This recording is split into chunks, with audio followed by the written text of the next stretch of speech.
ফিরহাদ হাকিমের পর এবার সৌগত রায়। তৃণমূল সাংসদের নিশানায় পার্থ চট্টোপাধ্যায়।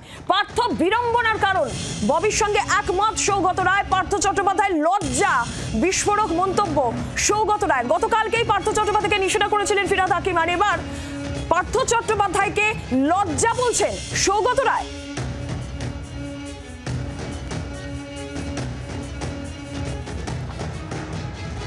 ছিল সমস্যায় ফেলতে, এখন আমাদেরই মোকাবিলা করতে হবে।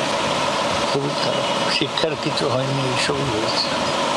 তবে দেখুন কত চাকরির সুযোগ সৃষ্টি হয়েছে, ভালোভাবে করলে সেটা কত ভালো হতো।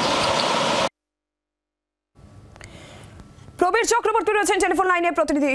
প্রবীর, গতকাল ফিরহাদ হাকিম এবং আজকে সৌগত রায়, তিনি বলছেন পার্থ চট্টোপাধ্যায় লজ্জা। দেখো যে গতকাল ফিরহাদ হাকিমের মুখে বলতে শোনা গেছিল যে পার্থ চট্টোপাধ্যায় লজ্জা, এবং আজকে দেখা যাচ্ছে সৌগত রায় তৃণমূল কংগ্রেসের সাংসদ, তিনিও কিন্তু ববি হাকিমের সঙ্গে একমত যে পার্থ চট্টোপাধ্যায় রীতিমতো বিড়ম্বনায় ফেলে। তার আমলে এত চাকরির সুযোগ সৃষ্টি হয়েছিল, সেটা যদি ভালোভাবে তিনি করতেন তাহলে আজকে এই সময় দেখতে হতো না।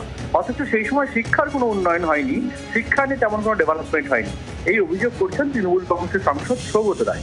এবং পুরো বিষয়টা যে তিনি মমতা বন্দ্যোপাধ্যায়কে অন্ধকারে রেখেছিলেন সেই কথা কিন্তু সৌগত রায় বলছেন যে মুখ্যমন্ত্রী এই বিষয়ে কিছু জানতেন না, তবে পুরো বিষয়টা যে মুখ্যমন্ত্রী সামলে নেবেন সেই আশ্বাসও কিন্তু সৌগত রায়ের গলায় আজকে শোনা গেছে। প্রবীর, তোমাকে ধন্যবাদ। আর এবার আপনাদের শোনাবো গতকাল পার্থ চট্টোপাধ্যায়কে নিশানা করে ফিরহাদ হাকিম কি বলেছিলেন, শুনুন। যেরকম পার্থ চ্যাটার্জির লজ্জা, সেরকম সুশীল একটাও লজ্জা। যেরকম পার্থ চ্যাটার্জির লজ্জা, সেরকম সুশীল একটাও লজ্জা। লজ্জা, সেরকম সুশীল একটাও লজ্জা। ফিরহাদ হাকিম তিনি যেমনটা পার্থ চট্টোপাধ্যায়কে নিশানা করে গতকালই বলেছেন যে পার্থ চট্টোপাধ্যায় লজ্জা, আর আজকে কার্যত ফিরহাদ হাকিমের সুর, ফিরহাদ হাকিমের সমর্থনই সৌগত রায়ের গলায় শোনা গেল, এবং সেখানে তিনি বলছেন যে পার্থ চট্টোপাধ্যায় বিড়ম্বনার কারণ, পার্থ চট্টোপাধ্যায় লজ্জা। গতকাল ফিরহাদ হাকিম এবং আজকে সৌগত রায়, পার্থ চট্টোপাধ্যায়কে নিশানা সৌগত রায় তৃণমূল সাংসদের, এবং তিনিও বলছেন যে পার্থ চট্টোপাধ্যায় বিড়ম্বনার কারণ, এবং তিনি এটাও বলছেন যে মমতা বন্দ্যোপাধ্যায় সমস্তটাই সামলে নেবেন।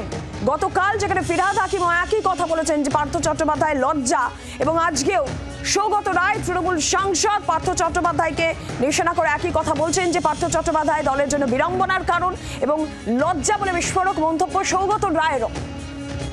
বিজেপি নেতা সজল ঘোষ আমাদের সঙ্গে এই মুহূর্তে টেলিফোন লাইনে রয়েছেন। সজলদা, পার্থ চট্টোপাধ্যায়কে নিশানা করে ফিরহাদ হাকিম কিংবা সৌগত রায় তারা বলছেন যে পার্থ চট্টোপাধ্যায় বিড়ম্বনার কারণ, পার্থ চট্টোপাধ্যায় লজ্জা।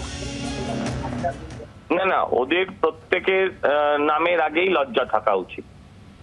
সৌগত রায়ও যখন রবীনা ট্যান্ডনের সঙ্গে নাচ করেন, যখন বোমা তৈরির ফর্মুলা বানান, যখন উনি বিরোধীদের চামড়া ছাড়িয়ে জুতোর কথা বলেন, তখনই কি আপনার গর্ব অনুভব হয়? তখনও উনি লজ্জা। এক। দুই, আমি যে চেয়ারে নেতাজি বসেন সেই চেয়ারের অধিষ্ঠাতা দেব ঠাকুর দেবতা যখন খালি গায়ে গেঞ্জি পরে লুঙ্গি পরে টাকা গোনে, তখনও সেটা লজ্জা।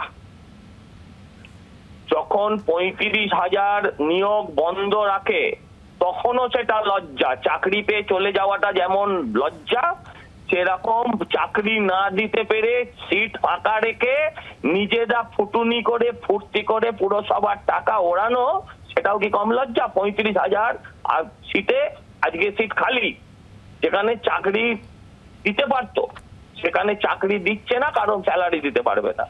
অতএব তৃণমূলের সবকটাই লজ্জা। এখন শুধু একা পার্থদা অর্পিতা পেয়ে গেছে বলে বাকিদের রাগে এসব বলবে, এটা ঠিক কথা না। তৃণমূল মানেই লজ্জা। সজলদা, ধন্যবাদ আপনাকে। বাংলার আওয়াজ, বাঙালির আবেগ, জি 24 ঘন্টা।